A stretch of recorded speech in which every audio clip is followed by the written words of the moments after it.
मेरा कोई गरीब बंदा, मेरा कोई गरीब भाई, कोई भूखा नहीं सोता। जब हम सुबह सो के उठते हैं तो हम मोदी जी का शौचालय इस्तेमाल करते हैं, किचन में जाते हैं तो मोदी जी का गैस सिलेंडर इस्तेमाल करते हैं, कभी आपत्ति पड़ी बैंक जाते हैं तो 500 रुपये मोदी जी का मिलता है हमको। आज से 10 साल पहले तनख्वाह क्या थी? आपकी 5,000 रुपये थी। आज तनख्वाह क्या है? आपकी 20,000 रुपये है। कैसे महंगाई है? एक ठेला वाला, एक सब्जी वाले के पास देखिए कैसे गरीब है, वो 25,000 का मोबाइल रखता है। दिक्कत नहीं, कोई महंगाई नहीं बढ़ी, हमको उतनी सुविधा उपलब्ध कराई गई हैं, तो महंगाई का कोई मतलब ही नहीं भैया। अब देखिए मंदिर का मुद्दा आपने बताया, मगर मंदिर तो सुप्रीम कोर्ट के ऑर्डर पे बना है ना, तो उसको जो सरकार, चूंकि सरकार भी यही सरकार, लेकिन प्रयास तो हमारे मोदी जी ने ही किया। नमक भी मोदी जी का खाते हैं, गद्दार तो है नहीं कि हम नमक हरामी करें। सब्जी वाले बेचते हैं, जो मंडी में जाते हैं, गुंचा लगाते हैं, चाट लगाते हैं, ठेला, कोई गरीब नहीं है। वैक्सीन मिल रही है पैसों से और हमारे मोदी जी दे रहे हैं फ्री में। अचानक कोई आपदा आएगी तो उसमें गवर्नमेंट जिम्मेदार नहीं होती है। नारी के नाम से खाते खुले हैं, नारी के नाम से उज्ज्वला योजना है, नारी के नाम से ही राशन कार्ड है।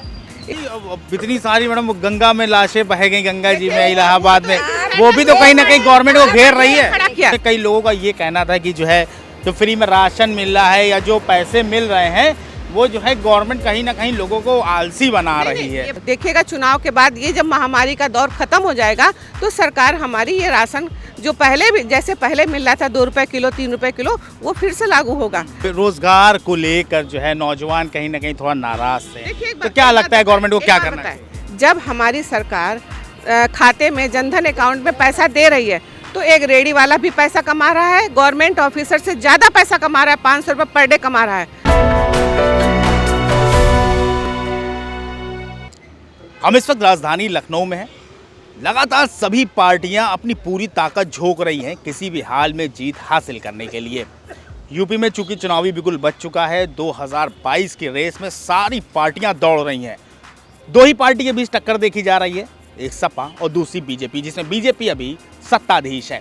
बीजेपी के कुछ कार्यकर्ता हमारे साथ हैं, हम उनसे जानने की कोशिश करेंगे ग्रास रूट पे क्या तैयारियां हैं पार्टी को लेकर। चलिए कि जब हम सुबह सो के उठते हैं तो हम मोदी जी का शौचालय इस्तेमाल करते हैं, किचन में जाते हैं तो मोदी जी का गैस सिलेंडर इस्तेमाल करते हैं, कभी आपत्ति पड़ी बैंक जाते हैं तो 500 रुपये मोदी जी का मिलता है हमको वैक्सीन मिली, अनेक प्रकार की सुविधाएं। और सबसे पहले हमारी रक्षा और सुरक्षा हमारी माँ बहन बेटियों की हुई, इससे हर पब्लिक बहुत संतुष्ट है। और कोरोना काल में जो महामारी आपत्ति आई थी, हमारे माननीय योगी जी अपने पिताजी के देहावसान पे नहीं पहुँचे, लेकिन हमारे उत्तर प्रदेश का ध्यान रखते हुए अपने आंसू खून के घूंट पी के रह गए और सारी पब्लिक को भूखा नहीं सोने दिया। डिम्पल जी ने पूछा था कि बीजेपी कार्यकाल में महिलाएं सुरक्षित नहीं हैं, तो मैंने उनको यही आंसर दिया था कि बेटा पहले तुम अपना गिरेबान देखो, उसके बाद बताओ। तुम्हारे फादर इल्ला ने कहा था कि बच्चे हैं, इनसे गलतियां हो जाती हैं। मेरी माँ बहनों के साथ में छेड़छाड़ होती है, रेप होते हैं, निकलने के लिए दिक्कतें होती हैं। ठीक है, अच्छी महंगा, आप महिला हैं, घर की जिम्मेदारियां भी होंगी, ऐसा नहीं लगता महंगाई जो बढ़ी हुई है कुछ घर चलाने में किसी तरह की कोई दिक्कत नहीं, कोई महंगाई नहीं बढ़ी, हमको उतनी सुविधा उपलब्ध कराई गई हैं, तो महंगाई का कोई मतलब ही नहीं भैया। ठीक है, राशन लेने जाते थे, पैसे देते थे, फ्री राशन ले आते, 1 महीने आराम से चैन से खाते हैं, रिफाइंड इस्तेमाल करते हैं, नमक भी मोदी जी का खाते हैं। गद्दार तो है नहीं कि हम नमक हरामी करें, हमको तो कर्मठ हो करके और मोदी जी को लाना ही है, योगी जी को लाना ही है। कि राम जी का निवास हम लोग देख पाए हैं, अयोध्या जी हम लोग देख पाए। पहले कभी हम लोग ने ये नहीं सोचा था या हम लोग के बच्चे कभी राम जी का देखेंगे अयोध्या जी। नहीं, वो तो अब देखिए मंदिर का मुद्दा आपने बताया, मगर मंदिर तो सुप्रीम कोर्ट के ऑर्डर पे बना है ना, तो उसको जो सरकार, चूंकि सरकार भी यही सरकार, लेकिन प्रयास तो हमारे मोदी जी ने ही किया, हमारे योगी जी ने ही किया। मेरा कोई गरीब बंदा, मेरा कोई गरीब भाई, कोई भूखा नहीं सोता, वो पेट भर के खा पी के सोते हैं। रही बात महंगाई की, जैसे लोग मुद्दा एक उठाते हैं महंगाई का, ये बताइए आज से 10 साल पहले तनख्वाह क्या थी? आपकी 5,000 रुपये थी। आज तनख्वाह क्या है? आपकी 20,000 रुपये है। कैसे महंगाई है? लोग कहते हैं महंगाई है, कैसे महंगाई है? मैं नहीं कहूँगी कि महंगाई है, महंगाई नहीं है। मैं भी बच्चे पढ़ाती हूँ, मेरे भी 4 बच्चे, मैंने भी अपने बच्चों को पढ़ाया है, एजुकेशन दी है, लेकिन और ये समझ लीजिए कि कोई गरीब नहीं है। सब एक आप जाइए, एक ठेला वाला, एक सब्जी वाले के पास देखिए कैसे गरीब है, वो 25,000 का मोबाइल रखता है। हमारे सरकारी नौकरी वाले 5,000 का 10,000 का मोबाइल रखते हैं। कैसे गरीब है आप बताइए?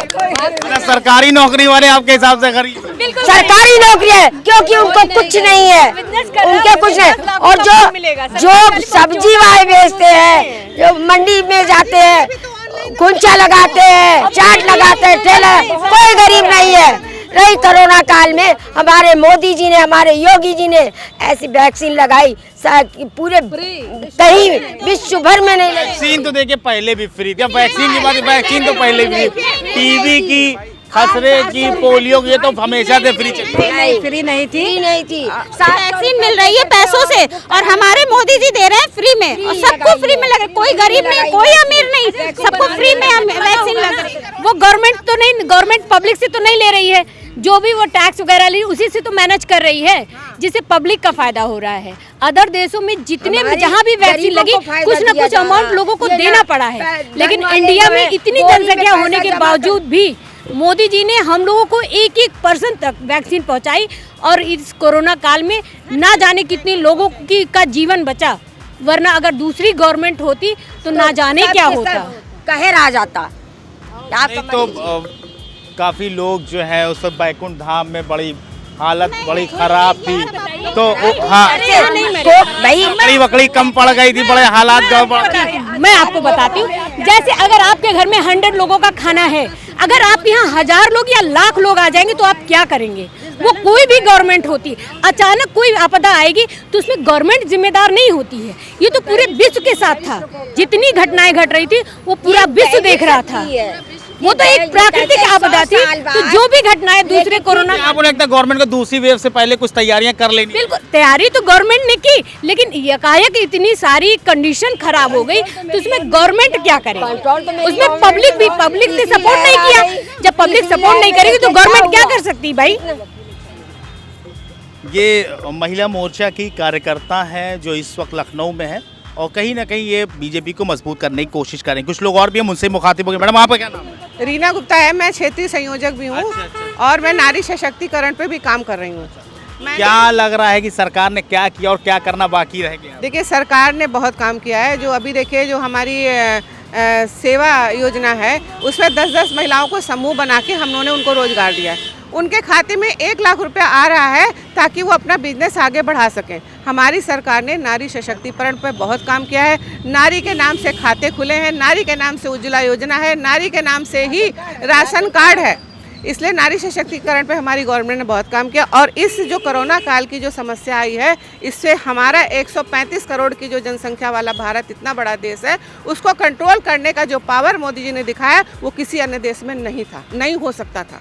नहीं अब इतनी सारी मैडम गंगा में लाशें बह गई, गंगा जी में, इलाहाबाद में, वो भी तो कहीं ना कहीं गवर्नमेंट को घेर रही है। खड़ा किया। देखिए पहले भी गंगा में जल प्रवाह होता था, आज ऐसा नहीं है कि गंगा में लाशें बह रही थी। पहले पुरातन काल में भी जिनका दफनाया नहीं जाता था उनको जल प्रवाह किया जाता था। ये तो विपक्षी पार्टियों ने स्कैंडल बना लिया कि गंगा में लाशें बह रही हैं, पहले भी लाशें बहती थी। लेकिन जो इतना बड़ा जो स्कैंडल हुआ, एकदम से इतनी बड़ी महामारी को जो हमारे मोदी सरकार ने, योगी सरकार ने रोका है, वो कभी भी अखिलेश सरकार नहीं कर सकती थी। अच्छा, रोजगार को लेकर जो है नौजवान कहीं ना कहीं थोड़ा नाराज थे, तो क्या लगता है गवर्नमेंट को क्या करना है? जब हमारी सरकार खाते में जनधन अकाउंट में पैसा दे रही है तो एक रेडी वाला भी पैसा कमा रहा है, गवर्नमेंट ऑफिसर से ज़्यादा पैसा कमा रहा है, 500 रुपये पर डे कमा रहा है। तो ये किसकी देन है? ये हमारे मोदी जी की देन है। आज तक किसी गरीब का खाता नहीं खुला था और अभी मोदी जी ने सबके जनधन खाते खुलवा के उसमें बराबर ट्रांजैक्शन पैसा आ रहा है। उससे लोग क्या सरकारी नौकरी वाले ज़्यादा कमाते? कहीं ना कहीं अब बहुत सारे क्षेत्र में हम घूमे, कई लोगों का ये कहना था कि जो है जो फ्री में राशन मिल रहा है या जो पैसे मिल रहे हैं वो जो है गवर्नमेंट कहीं ना कहीं लोगों को आलसी बना रही है। इस तरह की ये लोगों की कहनी थी। तो आपको क्या लगता है? मैं भी मानती हूँ ये बात को कि अब देखिएगा चुनाव के बाद ये जब महामारी का दौर खत्म हो जाएगा तो सरकार हमारी ये राशन जो पहले भी जैसे पहले मिल रहा था 2 रुपये किलो 3 रुपये किलो, वो फिर से लागू होगा। अभी कोरोना काल में जिनका बिल्कुल भी व्यवसाय खत्म हो गया था तो उनको तो हमें किसी तरीके से मजबूत बनाना था ना, उनको भूखे तो नहीं हम मरने छोड़ दे सकते थे, तो उनको फ्री तो राशन देना था। जब सारी दुकानें बंद थी, सारा व्यापार बंद था, ठप्पा था, तो उनको क्या करते? 32 मीट्रिक टन जो हमारा जो खपत है उससे 3 गुना जो राशन था FCI के पास पड़ा हुआ था वो हमारा भी कंज्यूम भी हो गया, सड़ने से बचा और हमारा कोई भी घर भूखा नहीं सोया। कुल मिला के इस वक्त बीजेपी से जुड़ी हुई सभी महिलाओं ने अपनी पूरी ताकत झोंक रखी है और सभी ग्रास रूट पर जाकर पार्टी को मजबूत करने का काम कर रही हैं। अब देखना ये होगा कि महिलाओं का ये सहयोग, महिलाओं की ये मदद बीजेपी को कितना आगे ले जाती है और ये वोट में कितना तब्दील होकर किस तरह सत्ता पर काबिज कराती है। कैमरा पर्सन इरफान आरिफ के साथ मैं मोहम्मद आसिफ दुलार, news time nation, Lucknow. Subscribe करें आपका अपना चैनल न्यूज़ टाइम नेशन और हर खबर सबसे पहले पाने के लिए बेल आइकॉन जरूर दबाएं। और हाँ, खबरें पसंद आ जाएं तो लाइक और शेयर करना ना भूलें।